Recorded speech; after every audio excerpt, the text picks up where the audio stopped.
샬롬, 오늘도 복되고 좋은 날이 밝았습니다.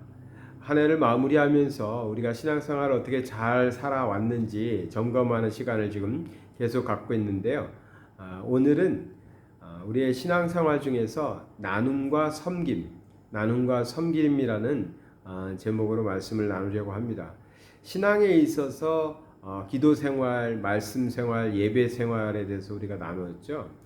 물론 이 밖에도 많은 우리의 신앙생활을 살펴볼 수 있는 내용들은 많을 것입니다. 근데 제가 네 번째로 선택한 것은 나눔과 섬김입니다. 우리 성도님들 어떻게 생각하십니까? 나의 신앙을 돌아볼 때 기도 생활을 내가 잘했는가? 또 말씀 생활을 잘했는가? 예배는 내가 착실히 하나님께 예배드리는 자로 살았는가? 이런 점검들은 좀 우리 성도님들도 많이 하실 겁니다. 근데 여기에 제가 빠뜨리고 싶지 않은 것, 꼭 첨가하고 싶은 것은 나눔과 섬김에 대해서 우리는 어떻게 살았는가 하는 것을 돌아보시기를 바랍니다. 왜냐하면 신앙인은 하나님의 자녀로서 하나님의 자녀답게 살아야 됩니다. 예배 드리는 거 하나님의 자녀답죠. 또 기도 생활, 말씀 생활 하나님의 자녀답습니다.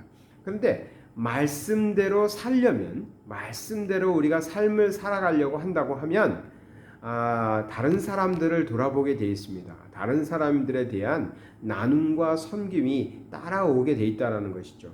우리는 하나님의 자녀인데도 불구하고 다른 이들을 돌아보지 않았다면 어쩌면 우리는 거짓말하는 사람일 수도 있고, 믿음이 있다고는 하나 우리는 믿음대로 사는 사람이 아닐 수도 있는 것입니다. 그래서 오늘은 나눔과 섬김에 대해서 나는 한 해 동안에 어떻게 잘 살아왔는가 하는 것을 돌아보고자 합니다. 성경 말씀을 보니까 로마서 13장 8절에 이런 말씀이 있지요. 피차 사랑의 빚 외에는 아무에게든지 아무 빚도 지지 말라. 남을 사랑하는 자는 율법을 다 이루었느니라. 아멘. 그러니까 빚지지 말라고 했는데 어떤 빚은 져도 된다고 그랬죠? 사랑의 빚. 사랑의 빚은 져도 된다고 하네요. 피차 사랑의 빚 외에는 아무에게든지 아무 빚도 지지 말라고 그랬으니까 서로 사랑하고 서로 사랑해주고 사랑받는 것은 괜찮은 거죠. 이건 빚이 아니지만 여기에 이렇게 표현하는 것입니다. 그래서 이 일은 열심히 하되 다른 것으로 하지 마라. 다른 신세지거나 피해를 주지 말라. 이런 말씀이겠죠. 그러면서 남을 사랑하는 자는 율법을 다 이룬 것이다. 그러니까 율법에 그 복잡하고 많은 내용들이 있는데 그 율법에 있어서 우리가 율법을 어떻게 다 지켜? 이러고 있죠. 그런데 남을 사랑하는 사람은 율법을 다 지킨 것이다 라고 말씀하고 있습니다. 그러니까 이만큼 다른 사람을, 타인을 섬기고 타인을 사랑하는 것이 얼마나 중요한가, 또 하나님이 그것을 얼마나 귀히 보고 계신가를 오늘 이 말씀을 통해서도 알 수 있습니다. 우리가 다른 것은 다 잘합니다. 하나님 말씀도 잘 지키려고 그러고, 성경에 나오는 율법들도 지키려고 그러고 하는데 남을 사랑하지 않는다. 즉, 나눔과 섬김이 부족하다 그러면 앞뒤가 안 맞는 거죠. 나눔과 섬김, 다른 사람을 사랑하면 율법을 다 지켰다 그러는데 나 이거는 하지 못하면서 다른 것들은 잘한다. 난 주일 성수를 잘한다. 난 11조를 잘 구분한다. 이렇게 말하는 것이 정말 맞는 얘기일까 싶은 거죠. 그래서 우리가 한 해를 돌아보면서, 나의 신앙생활을 돌아보면서 나의 기도 생활도 말씀 생활도 또 예배도 또 찬양도 있을 것이고요. 봉헌 얼마나 우리가 하나님께 예물을 드리는 것은 잘했는가, 이런 거 다 살펴볼 수 있지만 제가 꼭 우리가 올해가 가기 전에 돌아보고자 하는 것은 타인에 대해서, 다른 사람에 대해서 우리는 얼마만큼 섬기며 또 나누며 살았는가 하는 것이죠. 예전에 저도 이제 아주 어렸을 때 50년 전 이때만 해도 한국은 잘 살지 못하던 나라입니다. 잘 살지 못했기 때문에 그 당시엔 참 많은 사람들이 어렵게 살았죠. 그래서 남들의 도움을 많이 받고 살았고, 또 교회를 가면 교회에서 가난한 사람들에게는 쌀을 주기도 하고 연탄을 몰래 갖다 주기도 하고 그런 사랑들을 베풀었습니다. 그 당시엔 그렇게 가난했으니까요. 한국 사람들도 그러한 도움을 받아야 살아갈 수 있는 사람들이 많이 있었죠. 아마 지금은 한국이 어렵다, 힘들다라고 말하는 사람들도 많이 있지만 그것은 아마 상대적인 빈곤이겠죠. 절대 빈곤은 결코 아닐 것입니다. 근데 우리가 살아가는 말레이시아만 해도 상대적인 빈곤이 아니라 절대 빈곤 속에 사는 사람들도 있죠. 우리가 쉽게 볼 수 있습니다. 우리가 살아가는 고급 빌라들도 많이 보이지만 그 바로 옆에 산동네 가보면 또 저런 밑에 정글 지역에 가보면 또 큰 쓰레기장들이 있는 지역에 가보면 정말 너무나 어렵게 살아가고 있는 그런 사람들도 이 주변에 참 많습니다. 참 신기한 일이죠. 내가 살고 있는 이 가까운 지역에, 내가 살고 있는 이 주변에 그렇게까지 절대 빈곤을 속에서 살아가고 있는 사람들이 있다라는 것이요.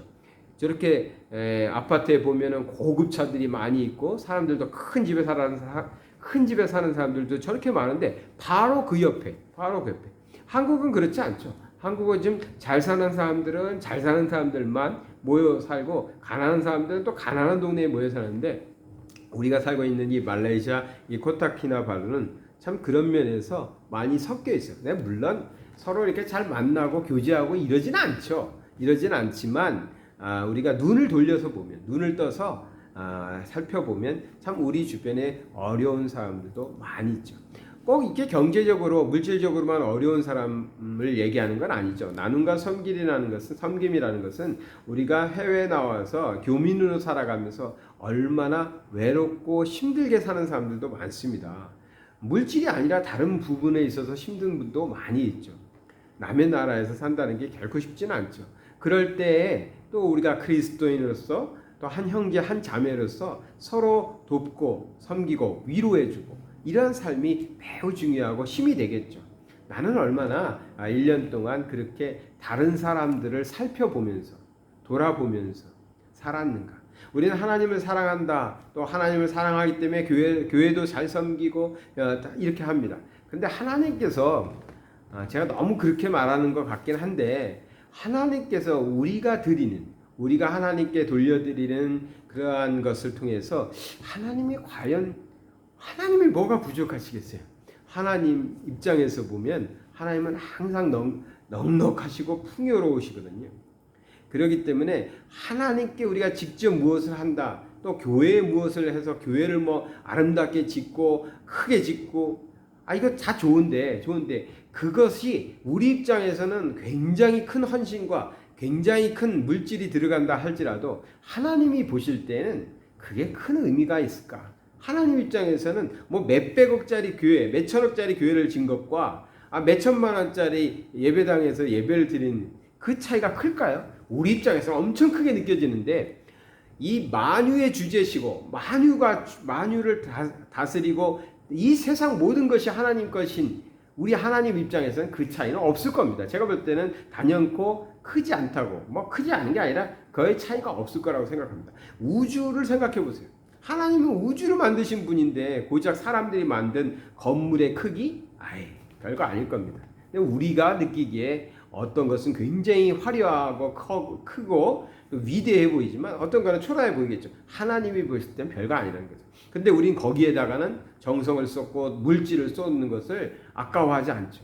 근데 하나님이 보실 때 귀하게 보시고 미소 지을 일은 뭐냐? 우리보다 더 연약한 사람들, 더 약한 사람들, 가난한 사람들, 외로운 사람들을 향해서 그리스도의 마음으로 다가가서 그들의 친구가 되어주고 그들을 위로해주고 그들의 어려운 문제들을 도와주고 그렇게 우리가 그리스도의 편지가 되어서 이 땅의 사람들에게 다가갈 때 그래서 그들이 우리를 보고 하나님을 믿게 되고 우리를 보고 그리스도는 좋으신 분이구나. 그리스도는 나의 참 구세주로 내가 영접해야겠다. 이런 마음이 들 수 있는 그런 그리스도의 편지여 전도지가 될 때 그것이 우리 하나님 입장에서 우리 하나님이 보실 때 큰 일이 아닐까. 저는 당연히 그렇게 믿습니다. 왜냐하면 하나님은 물질이 부족하신 분도 아니고 건물이 크다고 하나님이 좋아하시고 작다고 싫어하실 그런 분도 아니고 그러니까 하나님께서 우리를 향해서 기대하시는 것은 틀림없이 하나님 사랑하듯이 이웃을 사랑하라. 그래서 하나님께서 모세를 통해서 또 구약의 사람들을 통해서 어마어마한 율법을 말씀하셨습니다. 율법을 다 제정해가지고 이렇게 하면 안 되고 저렇게 하면 안 되고 그 다 정해놨어요. 그런데 오늘 로마서에서 뭐라고 그랬어요? 남을 사랑하는 자는 율법을 다 이루었다라고 표현하고 있어요. 아니 그렇게 조목조목 다 정해가지고 유대인들이 율법을 지킬 수가 없을 정도로 그 어렵게 법을 만들어 놨는데 남을 사랑하는 사람은 그 율법을 다 이룬 것이다 라고 말씀하신다. 왜? 하나님께서 우리에게 기대하는 것이 하나님의 성품, 하나님의 자녀의 성품을 가지고 이웃을 사랑하고 섬기라는 것입니다. 그러니 말씀 생활, 기도 생활, 예배 생활 못지않게 우리는 한 해 동안에 어떻게 다른 이들을, 다른 사람들을 섬기고 또 우리의 것을 나누며 살았는지도 꼭 돌아봐야 된다고 믿습니다. 오늘 한번 살펴보시죠. 난 1년 동안 얼마만큼, 나의 시간에 얼마만큼, 나의 물질에 얼마만큼, 나의 마음에 얼마만큼을 다른 일을 위해서 나누며 섬기며 살았는지. 그래서 올해도 참 내가 보람되게 감사하게 살았다. 또 내년에도 더 잘해야지. 그런 마음으로 오늘 하루를 살펴보시길 바랍니다. 사랑의 하나님 아버지 감사드립니다. 우리 마음속에서 하나님을 섬기듯 하나님의 마음으로, 예수 그리스도의 마음으로 우리가 이웃들에게 나누며 섬기는 그러한 신앙생활 할 때에 부족함 없도록 우리 하나님 우리를 채워주시옵시고 우리에게 큰 마음 주시고 큰 사랑 허락하여 주시옵소서. 한 해를 마감하면서 부끄럽지 않도록 우리의 신앙생활을 정말 잘 열심히 하나님이 기뻐하실 만한 그런 삶을 살게 하여 주시옵소서. 무엇보다도 다른 이들을 향하여 우리의 손이 움켜쥐지 않고 펼쳐서 나누며 섬기는 자들 다 되게 하여 주시옵소서. 예수 그리스도 이름 받들어 기도드리나이다. 아멘.